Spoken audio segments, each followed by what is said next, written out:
एक बार एक तीर्थ स्थान से दर्शन करके तीर्थ यात्रियों की बस है जो लौट रही थी। सब कुछ बढ़िया चल रहा था। ऊपर वालों को याद कर रहे थे, भजन कीर्तन कर रहे थे। अचानक से मौसम बदल गया, बारिश होने लगी। धीरे धीरे मौसम और ज्यादा बिगड़ गया।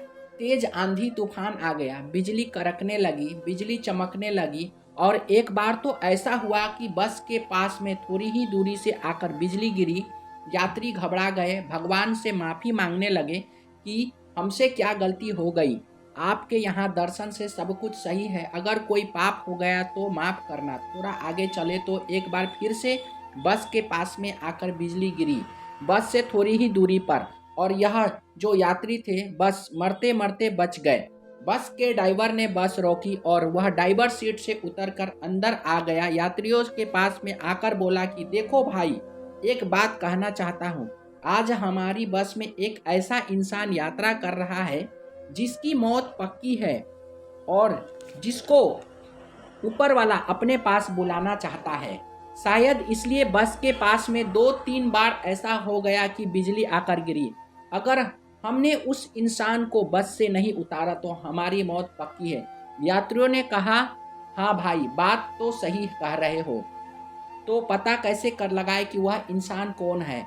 तो बस के ड्राइवर ने कहा कि एक काम करते हैं, वह सामने जो पेड़ दिख रहा है 50 से 100 मीटर की दूरी पर, हम सब यात्री एक एक करके जाएंगे, उस पेड़ को टच करेंगे और आ जाएंगे और अपने सीट पर आके बैठ जाएंगे। जो भी वह इंसान होगा उसकी वजह से हमारी मौत पक्की है, उसको ऊपर वाला अपने पास बुला लेगा। लोगों ने कहा, अरे भाई ठीक है, कर लेते हैं। सबका दिल धड़क रहा था। हर किसी को लग रहा था कि कहीं वह पापी इंसान मैं ही तो नहीं हूँ, वह इंसान मैं ही तो नहीं हूँ। लोग उतरना शुरू हो गए। बस से एक एक करके उस पेड़ को टच किया, वापस आकर के बस में अपने सीट पर बैठ गए। उसके बाद ड्राइवर भी डरते डरते गया और सुरक्षित वापस आ गया। उसके बाद कंडक्टर भी गया एवं सुरक्षित वापस आ गया। एक व्यक्ति जो था वह बस में ही बैठा था, वह नहीं उतरना चाह रहा था। सब लोग उसके तरफ ही घूर घूर के देख रहे थे। सबको लग रहा था कि इसी के चक्कर में हम सब फंस गए हैं, यही व्यक्ति पापी है। वह व्यक्ति बस से उतरना भी नहीं चाह रहा था क्योंकि उसको भी लग रहा था कि वही पापी है। उसको लग रहा था कि मेरी वजह से ही सब लोग शायद फंसे हुए हैं।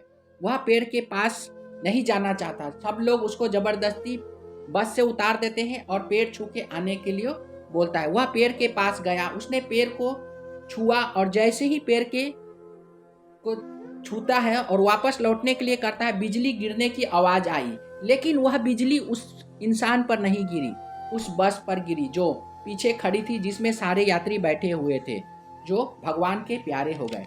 वह इकलौता इंसान था जिसके अच्छे कर्म की वजह से हम सब लोग बस में बचे हुए थे, लेकिन उन्होंने उसी को बाहर निकाल दिया। एक छोटी सी कहानी बहुत बड़ी बात सिखाती है। हम दुनिया में हर सेकेंड, हर मिनट, हर घंटे लोगों को जज करते रहते, वह ऐसा है, वह ऐसा है। इंसान से प्यार कीजिए। आपके आसपास जो लोग हैं उसकी अहमियत को समझिए। धन्यवाद।